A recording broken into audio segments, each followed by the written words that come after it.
ઇન્દ્રિયોની ક્રિયાને ભગવાન અને સંતની સેવામાં રાખ્યાનું સ્વામિનારાયણ હરે સંવત 1876 માક્ષર સુધી એકાદશીને દિવસ શ્રીજી મહારાજ શ્રી ગઢડા મધ્યે દાદા ખાચરના દરબારમાં વિરાજમાન હતા અને સર્વ શ્વેત વસ્ત્ર ધારણ કર્યા હતા અને પોતાના મુખારવિંદની આગળ સાધુ તથા દેશ દેશના હરિભક્તની સભા ભરાઈને બેઠી હતી.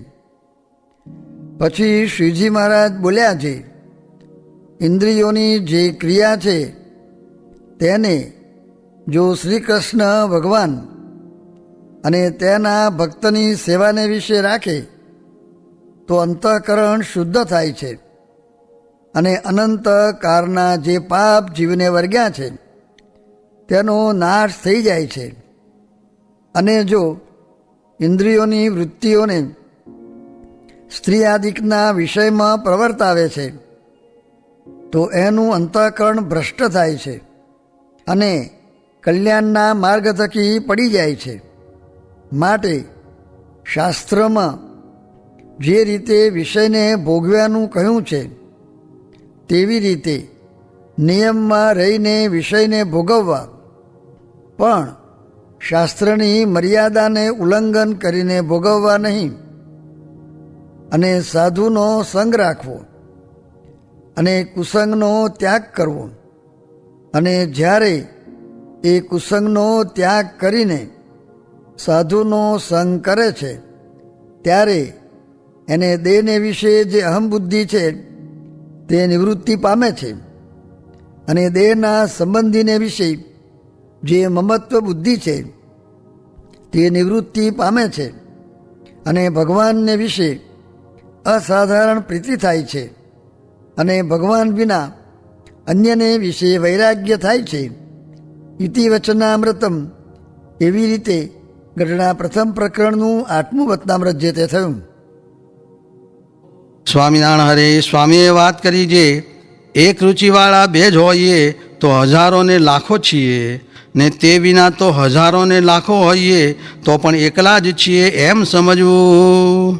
સ્વામિનારાયણ હરે સ્વામીએ વાત કરી છે, પ્રસાદીનું મહાત્મ્ય સમજતા હોઈએ તો મોટાના ચરણની રસ લઈને માથે ચડાવીએ, પણ રસયુક્ત જે પ્રસાદી તે તો તેનો ગુણ જણાવે ને વિકાર પણ થાય છે.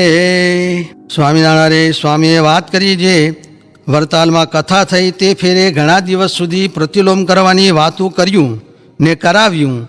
એવી રીતનો અભ્યાસ કરવા સાંભળવાનો નિરંતર રાખે ત્યારે તે વાત સમજાય ને તે માર્ગે ચલાય, પણ તે વિના થાય નહીં.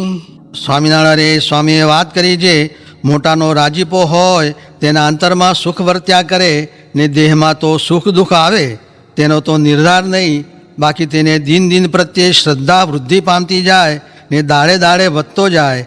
એમ વર્તે ત્યારે એમ જાણવું જે મોટા રાજી છે ને જેણે સ્વભાવ મૂક્યો હોય ને મૂકતો હોય ને મૂકવાનો આદર હોય તે સર્વે ઉપર મોટાની દ્રષ્ટિ રહ્યા કરે. ને એક તો 100 જન્મે એકાંતિક થવાનો હોય તે આ જન્મે થાય, ને આ જન્મે એકાંતિક થવાનો હોય તેને ઉતરતાનો સંગ થાય તો 100 જન્મ ધરવા પડે. તેમાં દ્રષ્ટાંત જેમ 10 મણ પાણા સાથે 1 મણ લાકડું બાંધે તે લાકડાને બુડાડે, ને 10 મણ લાકડા સાથે 1 મણ પાણો બાંધે તે પાણાને તારે, એમ સંગમાં ભેદ રહ્યો છે. સ્વામિનારાયણ સ્વામીએ વાત કરી છે, પરલોકમાં જવું છે એવો તો કોઈ મનસૂબો જ કરતા નથી, પણ અહીં તો નહીં જ રહેવાય ને આ લોકમાં તો જાણે આવ્યા જ નથી એવું કરી નાખવું ને છેલ્લો જન્મ કરી નાખવો. તે છેલ્લો જન્મ તે શું છે?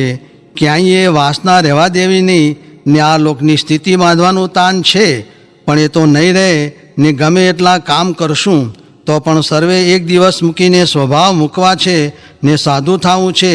તે સારું કથા વાર્તા સ્મૃતિ કરવી, ગુણ ઓળખવા એ કરવાનું છે. સ્વામિનારાયણ સ્વામીએ વાત કરી છે, મહારાજે અનંત પ્રકારની વાતો જીવના મોક્ષને અર્થે પ્રવર્તાવી છે, પણ તેમાં 4 વાતો છે તે તો જીવનું જીવન છે. તે શું? તો એક તો મહારાજની ઉપાસના, ને બીજી મહારાજની આજ્ઞા, ને ત્રીજી મોટા એકાંતિક સાધુ સાથે પ્રીતિ, ને ચોથું ભગવદી સાથે સુહૃદપણું. એ 4 વાતો તો જીવનું જીવન છે, તેને તો મૂકવી જ નહીં. ને જો અશુભ દેશ, કાળ, સંગ, ક્રિયા, શાસ્ત્ર, મંત્ર, દીક્ષા ને દેવતા એ 8 અશુભનો યોગ થાય તો મહારાજને ને બીજા અવતારાદિકને વિશે સમભાવ કરાવી નાખે અને આજ્ઞાને વિશે ગૌણપણું દેખાડી દે. ને મોટા સાધુને ને સત્સંગમાં ગડબડ ગોટા વાળતો હોય એ બેને એકપણે કરી મૂકે ને ભગવદીને વિશે દોષ દેખાડી દે. એ 8 દેશાદિક તો અસત પુરુષને વિશે રહ્યા છે. માટે જેને જીવનું જીવન રાખવું હોય તેને તો ઓળખીને જીવ જોડવો. ત્યારે એક હરિજને હાથ જોડીને કહ્યું છે, મારે તો બહુ બંધન થયું છે, તે હું તે કેમ કરું? ત્યારે સ્વામી બોલ્યા છે, હું તો ઘણોય સુખ્યો કરી મૂકું, પણ તેમ તમારાથી થાય નહીં.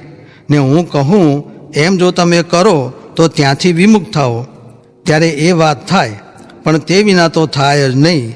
ત્યારે વળી પૂછું છે, તમે કહો તેમ કરે તે વિમુખ કેમ કહેવાય?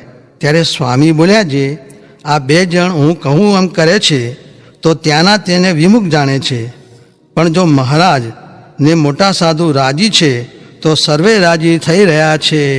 એટલી વાત કરીને મંદિરમાં પધાર્યા. સ્વામિનારાયણ હરે. સ્વામીએ વાત કરી છે, રાત્રે વાત કરી છે. ગોપાળ સ્વામી બહુ વાતો કરતા, તેથી મારે હેત હતું. સ્વામિનારાયણ હરે. સ્વામીએ વાત કરી છે, હરિશંકરભાઈએ પૂછ્યું છે, જ્ઞાને કરીને નિર્લેપ રહેવાય છે કે વિષય ન ભોગવે તેણે કરીને નિર્લેપ રહેવાય છે? સ્વામી બોલ્યા છે, જ્ઞાને કરીને નિર્લેપ રહેવાય છે, પણ મન, ઇન્દ્રિયો ને દેહ એ 3 પ્રકારે પતિવ્રતાપણું જાય છે. તે 2 પ્રકારે તો આપણાથી પડે તેમ નથી, પણ દેહે કરીને પાળવું એટલે 3 પ્રકારે પાળી ચૂક્યા. સ્વામિનારાયણ હરે. સ્વામીએ વાત કરી છે, આવા પ્રગટ સાધુ છે તેની મને, વચન અને દેહે કરીને સેવા કરવી કે વિનય કરવો એ તો નહીં, પણ 4 ભેળા થઈને કહે છે, આ આવો છે ને આ આવો છે, એમાં શું પાક્યું? પણ વ્યર્થ કાલો ન નેતવ્યો ભક્તિમ ભગવતો વિના એ ક્યાં પડે છે? સ્વામિનારાયણ હરે. સ્વામીએ વાત કરી છે, મહારાજ કહે, જળ ભરતને સુખજીના જેવો વૈરાગ્ય, ગોપીઓના જેવો પ્રેમ ને ઉદ્ધવને હનુમાનના જેવું દાસત્વપણું એવો થાય ત્યારે ખરો ભક્ત નિકર કાચપ કહેવાય. તે વિચારીને જોવું છે એમાં કેટલી કસર છે.